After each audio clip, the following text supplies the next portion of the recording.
And that's something that, for the most part, others did not do. So with this proclamation, we are hereby honoring the incredible sacrifice and heroism of millions of Americans who served in World War II, along with the unprecedented mobilization, home front that helped deliver this great triumph. All Americans should take pride in what these incredible patriots have achieved. So I just want to say happy Victory Day to all. So we are celebrating every year now. I can guarantee for 4 years, but I think after that we're going to have 2 Victory Days, World War I and World War II. This is World War II Victory Day. In the future, we're going to have a major celebration of each day. We're not going to have days off because we don't have enough days in the year. We have too many celebrations already. But we're going to have Victory Day and for World War I, World War II. And without us, those wars would not have been won. I think we can say that, would not have been won. And I think it's time that the United States starts taking credit for their achievements. And I really believe it's a shame. You know, I was watching for the last week, and I noticed France, I noticed other countries all getting ready for Victory Day. And I said, that's sort of strange, because David just added something. He said, we also rebuilt the world. And I didn't have that, and I should have that. That was a big factor. But I noticed all of the countries, Russia, having a big day tomorrow. And by the way, they lost millions of people, and they were absolutely a major factor. But there was no major factor like us. We won the war, and we won it with the help of others. But everybody was celebrating but the United States of America. And I said, you know, I think it's time that we start celebrating victory. And that's what we're doing. So now for the reason that we're here, but I asked David, would it be appropriate if I did that? He said, absolutely. That's a big thing that we're doing on your swearing in, very big thing. But now for the real reason, and a reason that I'm very proud of because he's been my friend for a long time. We're swearing in our next ambassador to the People's Republic of China. What timing, David, what timing? Only you could have picked this timing. It's your fault. I picked him a long time ago, but it just happened to come due on a pretty important date. But our friend David Purdue, Senator David Purdue, joining David this afternoon are his incredible wife Bonnie, who's been at his side for a long time, their sons David and Blake, their daughter-in-law Danielle and daughter-in-law Charlotte, and their grandsons David, Hudson, and Jack. That's a beautiful family. Congratulations. I didn't think you had it in you, David. That's really something.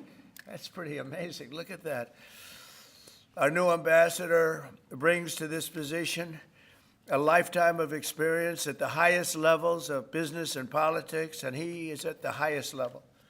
Over 4 decades in business, he rose to lead several major American corporations, including as the president and CEO of the footwear giant Reebok, where he did very well, he did a great job, and later CEO of Dollar General. Likewise, he did a great job. David also lived and worked in Singapore and Hong Kong for several years, developing a wealth of experience negotiating and doing tremendous business deals for lots of different leaders that he worked with. Following his tremendous business success as an executive, David stepped forward to serve America in government, and as we all know, in 2014, he was elected United States Senate in Georgia, and he was very popular, very respected from day one. He served on the Senate Foreign Relations Committee and was a tremendous partner to our administration during my first term. I dealt with him a lot, and he solved a lot of problems. Now I'm entrusting David to help manage one of America's most complex and consequential foreign relationships, and I know he'll do a fantastic job. As our lead diplomat in Beijing, David will work to promote American interests and stability in the Indo-Pacific, help stop the flood of Chinese fentanyl across our borders, which we have to do. We lost, I believe, 300,000 people last year. seek fairness and reciprocity for the American worker, ensure the safety of our citizens overseas, and promote peace in the region and in the world. And I'm confident that he will do an exceptional job. He's an exceptional man, and make our country very proud and make our country very safe, too. So, David, I want to congratulate you. This is as big as it gets, and the timing is unbelievable, but it's time that we have somebody like this. This is a very, very extraordinary man, and you're going to do a fantastic job. And say hello to President Xi when you're over there, please, okay? Thank you very much. Marco, would you do the service? Thank you. You'll stand here in the middle. Put your left hand and raise your right. Raise your right hand.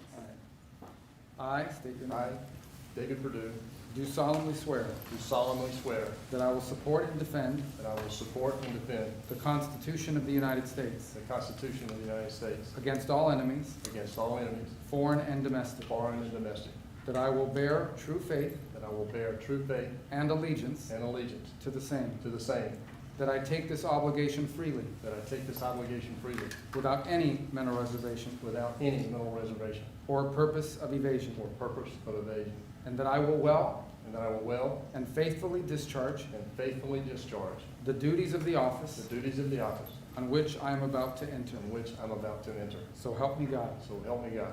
Congratulations.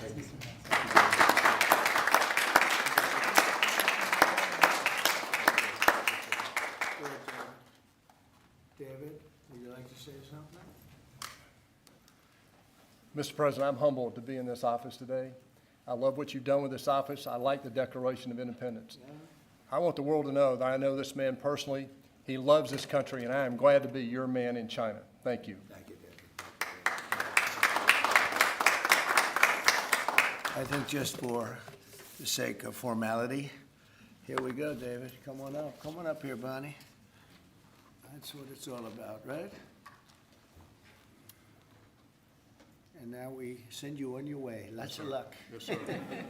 We're right behind you, David. Look forward to seeing you over there, sir. Okay, have a good time. God bless Thank you. you. Congratulations, everybody. Congratulations.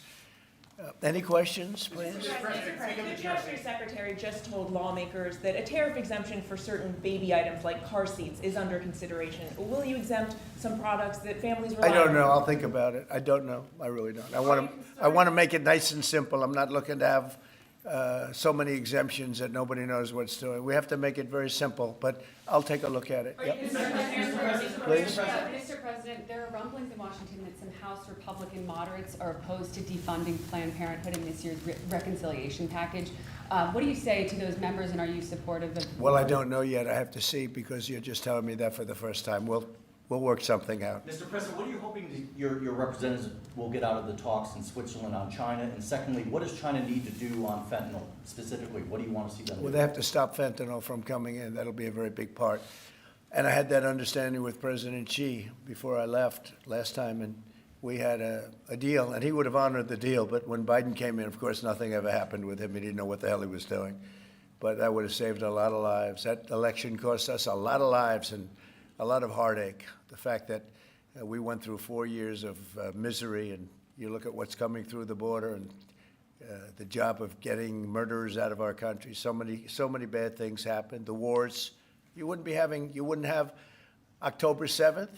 You wouldn't have Russia fighting with Ukraine. You wouldn't have had that disaster in Afghanistan. You wouldn't have had inflation. All these things would have not taken place. So sad to see what happened. Any other questions? Are the administration sending migrants to Libya? I don't know. You'll have to ask Homeland Security, please. Would you support Vice President Vance said Russia was asking for too much to end the war. Given that, do you still have confidence that? When did he say that?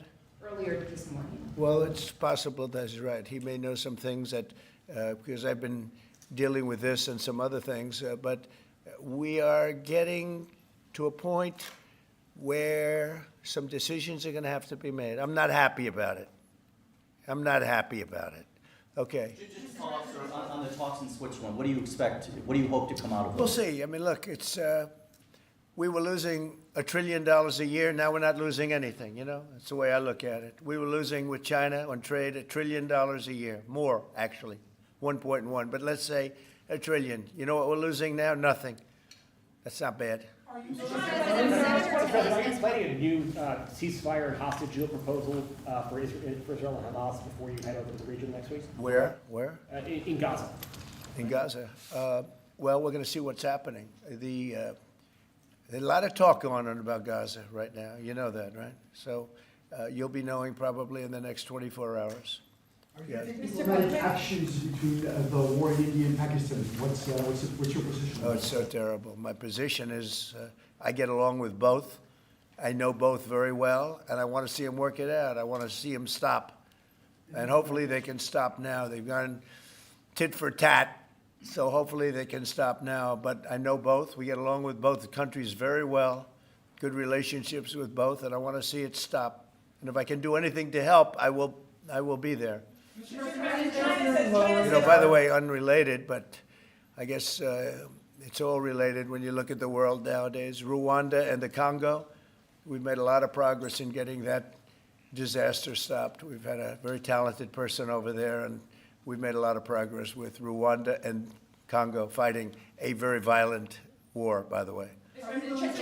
China says in order to have substantive negotiations, you have to bring down your 145% tariffs. Are you open to pulling back your tariffs in order to get China to the negotiating table? No. Mr. President, Senator Tillis has come out against Ed Martin as U.S. Attorney. Do you have any response to that? Well, it's disappointing because, you know, I know Eddie's very talented. Crime is down in Washington, D.C., street crime, violent crime by 25%. And people have seen, they've noticed a big difference. So I didn't know that, but if anybody voted against him, I feel very badly about it, only in the sense that in this short period of time that he's been there, crime is down 25% in Washington, D.C., but that's really up to the senators. If they, feel that way, they have to vote the way they vote. They have to follow their heart, and they have to follow their mind. Mr. President, referring to the Persian Gulf as the Arabian Gulf, are you going to make that announcement on your? They're going to ask me about that when I get there, and I'll have to make a decision. So you haven't made a decision I yet? don't want to hurt anybody's feelings. I don't know if feelings are going to be hurt. Why have a case right over here? It's called Gulf of America, and I guess a lot of people get ideas from us. But the Gulf of America was something I thought should have been named a long time ago.